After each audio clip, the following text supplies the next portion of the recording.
I did not call her name. I did not raise my voice. I just turned around, walked down those porch steps, and got in my truck. That was Thanksgiving Day. 53 years I had been a father, and that was how it ended.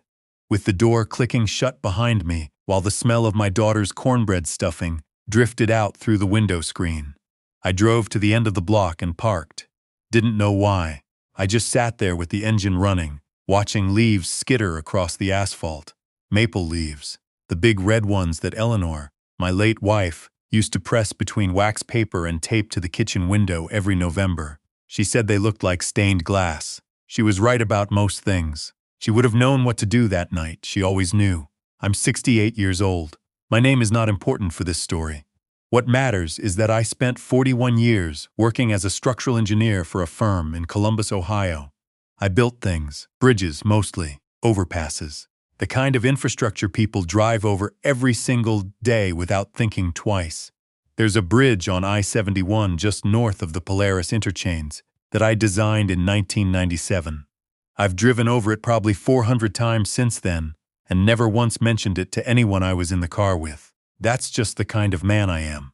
I don't need the credit. I just need the thing to hold. I retired at 64. My wife passed 8 months later, pancreatic cancer, very fast, the way that particular disease tends to move. 4 months from diagnosis to the end. We didn't have enough time to be properly afraid of it before it was over. My daughter is my only child. I'll call her my daughter, because that's what she is, or what I believed her to be for 39 years. She lives 20 minutes from me, in the house I helped her buy. Not gave, helped. She contributed what she had saved from her teaching salary. I covered the rest of the down payment, $112,000. We signed papers at the title company on a Thursday afternoon, and then went to Applebee's for dinner because that was where she wanted to go, and I sat across from her in that booth and felt like the luckiest man in the state of Ohio. Her husband, I'll call him my son-in-law, came into her life about 5 years ago. She was 34. He was 41.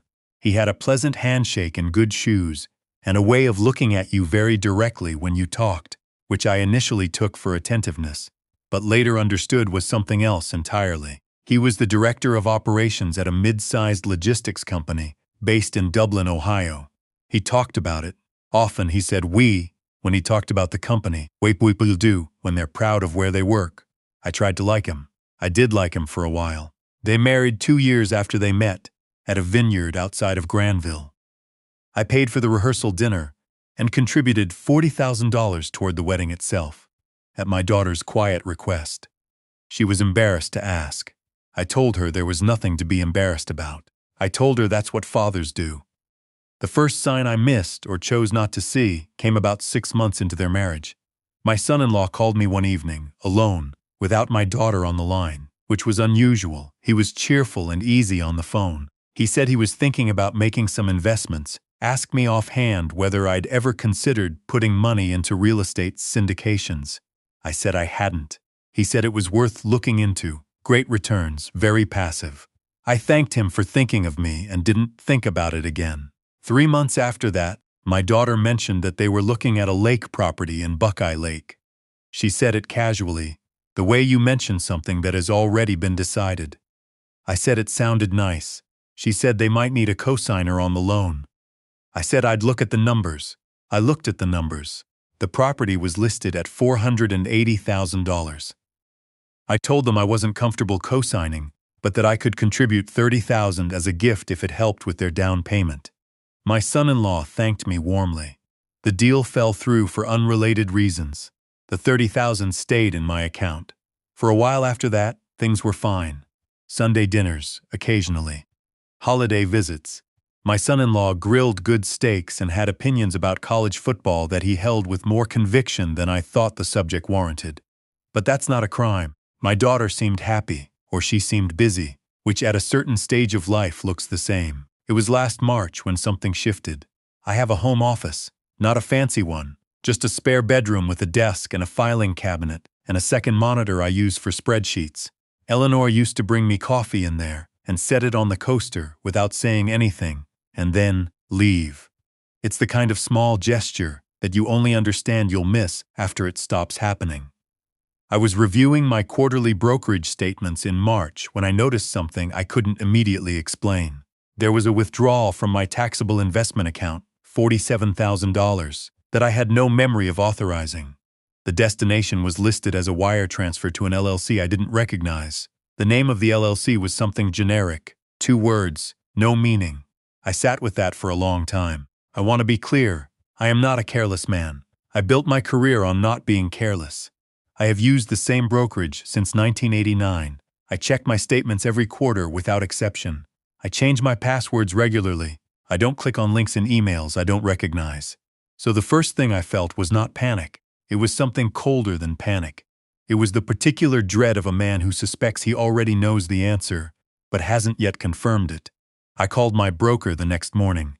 His name is a man I've trusted for 20 years, same firm, same guy. Started there as a junior analyst and worked his way up. He pulled the transaction records while I was on the phone. The authorization had come through an online portal. The login credentials were mine. The IP address was registered to a location in Dublin, Ohio. My son-in-law's company is based in Dublin, Ohio. I didn't say that out loud. Not yet. I thanked my broker and told him I'd call back, and then I sat in my home office for about 40 minutes without moving. Then I called an attorney. Her name isn't important. What matters is that she is a partner at a firm in Columbus that handles financial fraud and elder law. And a former colleague had recommended her to me 2 years prior for an unrelated estate matter. I had her card in my filing cabinet. I always keep cards in my filing cabinet. I met with her the following week. I brought every financial statement I had from the previous 18 months, organized chronologically in a manila folder. She went through them methodically, asking questions in a flat, professional tone that I found steadying. By the end of the meeting, she had identified 3 separate unauthorized transactions, totaling a little over $91,000. The earliest one dated back 14 months. 14 months.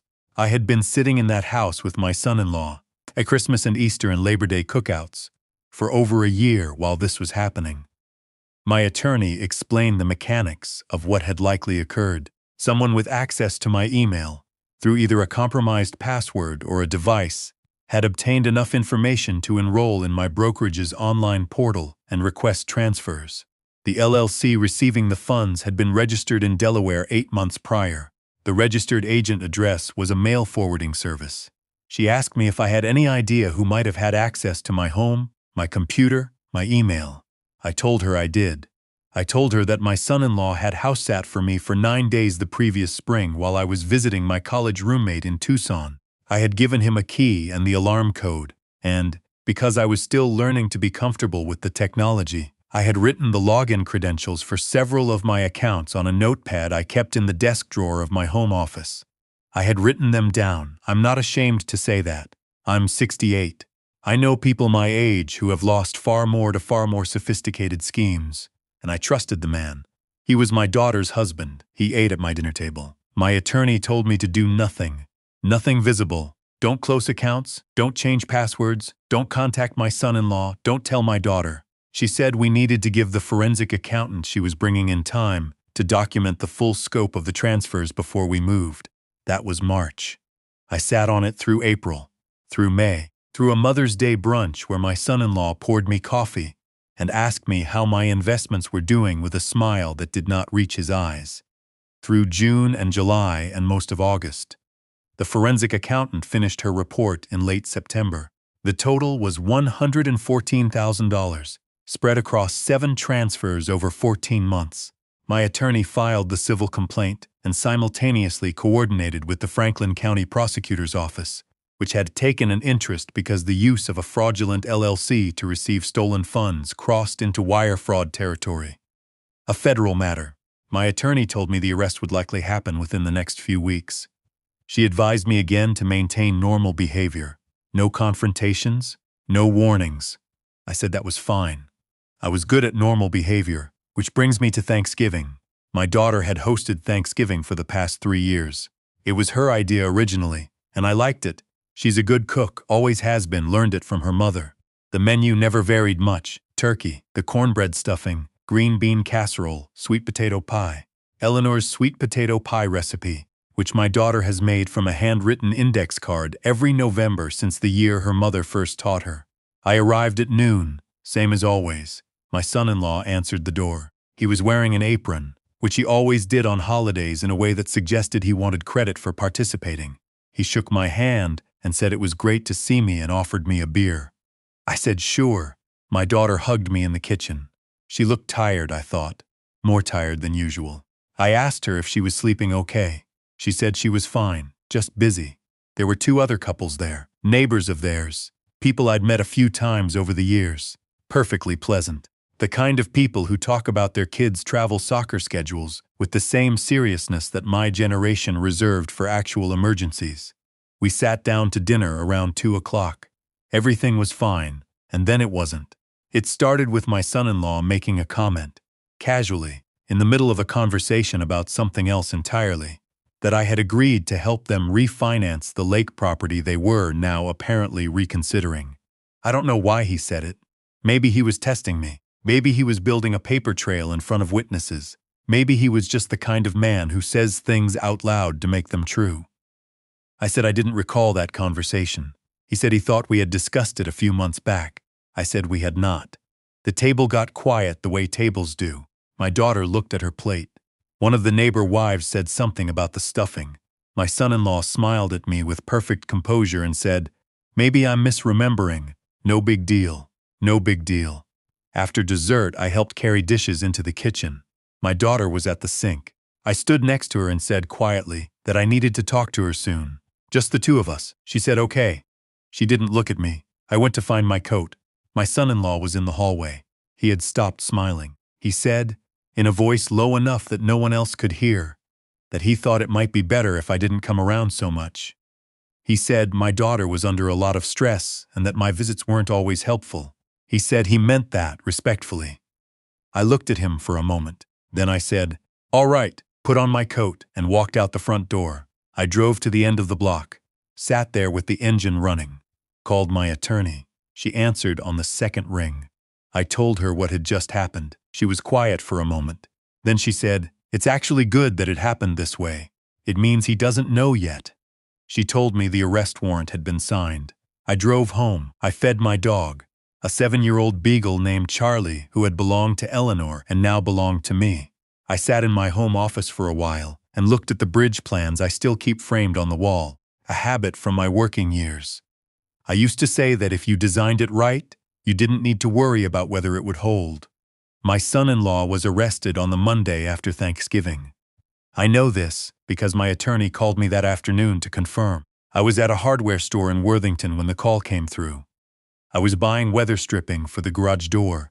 I said thank you, and she said she'd send an update by end of day, and I said that was fine, and then I paid for the weather stripping and drove home. My daughter called me that evening. She was not the daughter I raised in that phone call. She was someone I had never quite met before. Sharp and frightened and furious in equal measure, her voice going up and then dropping flat in a way that told me she was trying not to fall apart. She said the police had come to her school. She was a teacher. Did I know what it was like to have police come to your school? She said this was unbelievable. She said there must be a mistake. I told her there was no mistake.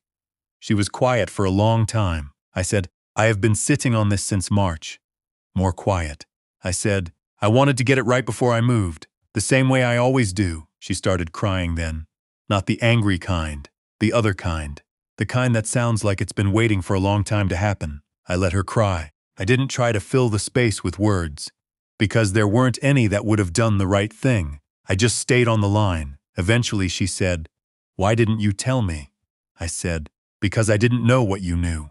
Another long silence. She said, "I didn't know anything."